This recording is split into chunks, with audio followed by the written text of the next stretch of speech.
Hi there everyone, and welcome to another Tiger Does Everything video. In today's video I'm going to be giving you a digital art tutorial, and I'm using an art program that is called Medibang Paint Pro.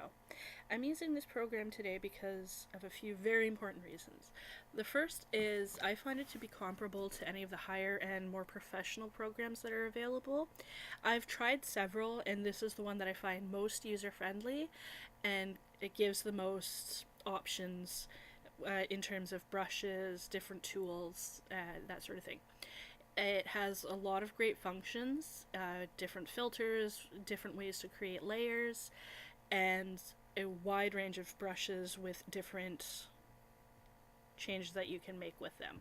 For example, if I were to open up the airbrush, I can change the opacity, I can change the size, but if I were to open something a bit more complex, say a splatter, I'll have options to change the scatter strength, the different particle sizes, the randomization. It's very, very in-depth and comprehensive. Like, if I haven't been able to find anything with this program that I wasn't able to do. And everything I've needed to do, it was available to me. The only problem that I've ever found is different ways to create gradients, and I'll actually be showing you a way to get around that in today's video, so that'll help. The other very, very important reason of why I'm using Medibang Paint Pro is completely free. I will be including a download link in the description box below, and with it you just create your account, and that account will give you access to Medibang's cloud, which is where you can download brushes. For example, through here you can download one of, or all of, several dozen different brushes. You can download different backgrounds, that sort of thing. And that will save you space on your computer, because if you don't want to finish all at once, which I never do, I'm never able to finish a painting all in one sitting, I can save it and pick it up later, and it will still have all the same layers in it. I've noticed with several of the other programs I've seen people using, ones that you've had to pay for, you're not actually able to save to your computer in the layers. And for me, I think that's something very important, because I want to be able to go back to my piece of art and decide, wait, do I need to change this before I load it? That sort of thing. I find this very helpful. And as you can see, the layers actually give you plenty of different functions that you can use. So, as I said, I'm leaving a description in, a link in the description, not a description and link. I'm leaving a link in the description below, and you can just set up the account and you'll have the program completely for free. It will periodically ask you to update with different changes that they've made. You don't have to do that. If you do, again, it doesn't cost money. It's just different enhancements that they've made. The way that it is actually paid for is when you open the program first thing, it will show you a small advertisement which you can dismiss and get on with your work. And I think that's a good time for us to start, so let's get on with our work. In order to create, I'm going to go to File, and then New, and it's going to give you this option here for doing a standard or a comic. It'll actually give you templates for different comics. And if you were doing a regular comic book or a manga, that sort of thing, it'll actually give you a template that you can work with, and that includes things like the size difference that you need at the inside of a page where it would be binding, and I find that very helpful. But today we're just doing a standard image, and I'm going to be going with a square, and there we go. And since we're doing a night sky, I'm just going to use the fill tool, and I'm going to select a nice deep blue for our base. And that's nowhere near deep enough, so just Control Z, or Z for anyone else. To those Americans that might be watching, Control Z. There we go. I think that's a nice shade. And this is my workaround that I have for the gradient. And I'm going to find a nice deep pink.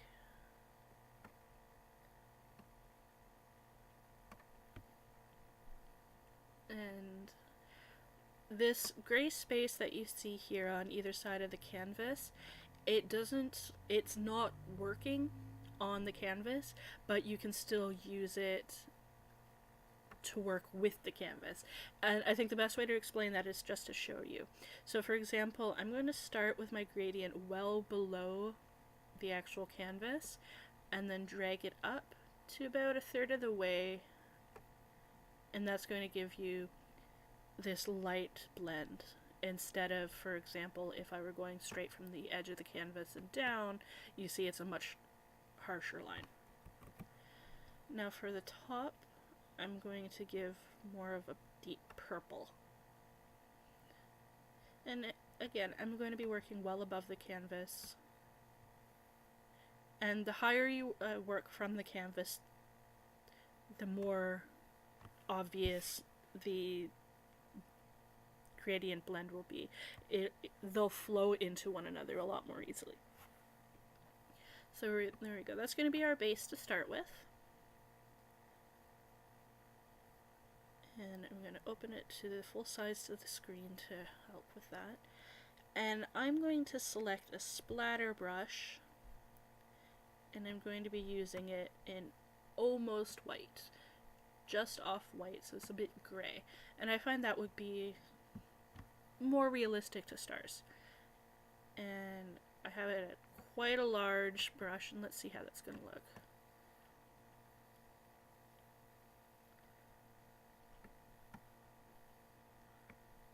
And this is giving a nice sort of galaxy look, the Milky Way, I guess. And if you're noticing that you're doing it a bit too harsh, you can just delete the latest one. And I'm really pleased with that, but I'm going to pick up another brush, and this is going to be a sparkle brush.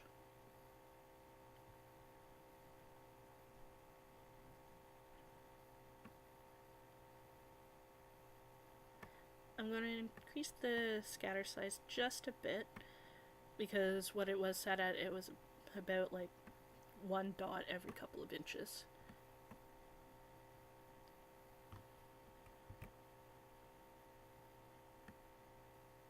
And it's still a bit too high, so let's go with 6. Since this is a night sky, I'm going to try to avoid doing straight lines like this, because that doesn't look very realistic to me. Something more like that. And you're going to want to try and fill in some of this dead space. There we go. Now we could just leave it like this, because I think that looks good enough as it is. But I'm going to add in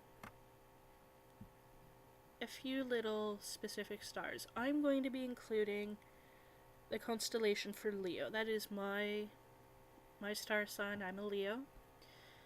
So I'm going to do that right there in the middle.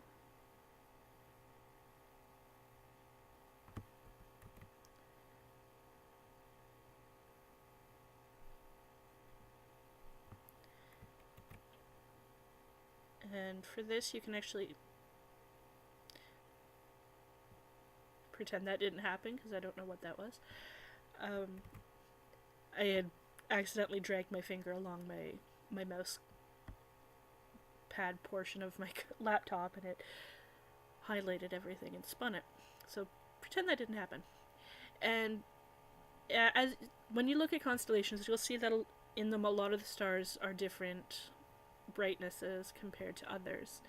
So for the Leo, the nose, this portion here, is a lot brighter than the ones that are around it, here and here.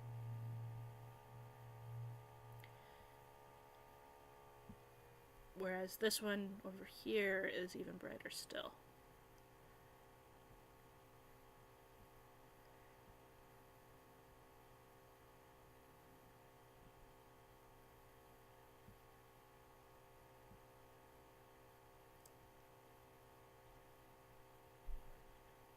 There's a very, very, very tiny one right there.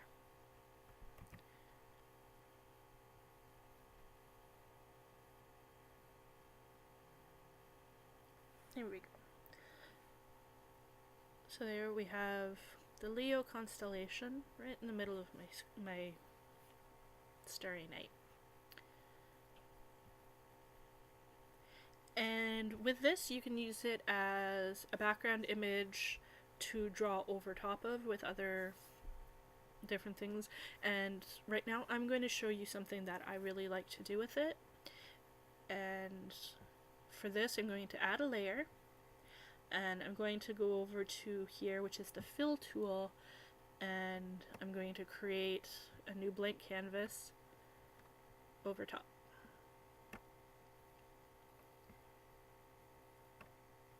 And then I'm going to take the eraser tool, and this is where we're going to have fun. So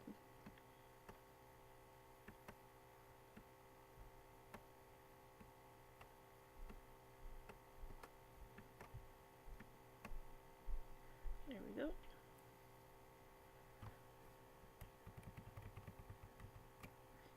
Or you could do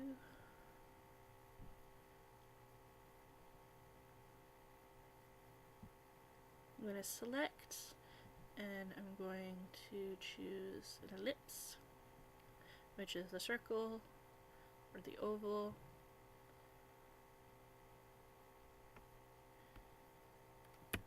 And delete it.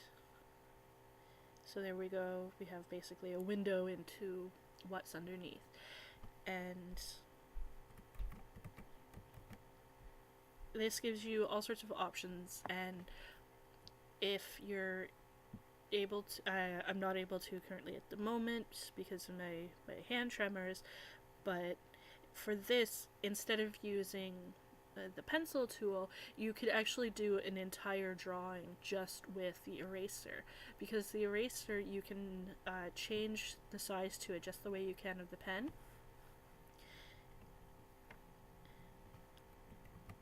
And it'll give you the same sort of look. So, let me sign.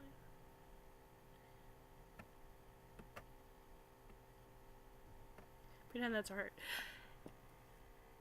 And when you're done, you just merge the layers, which is this option here next to the delete function. But I'm going to delete that, and I'm going to leave this as a regular blank image that I can use for future downloads or future art. I can use it as a background image. I could draw a city skyline down here.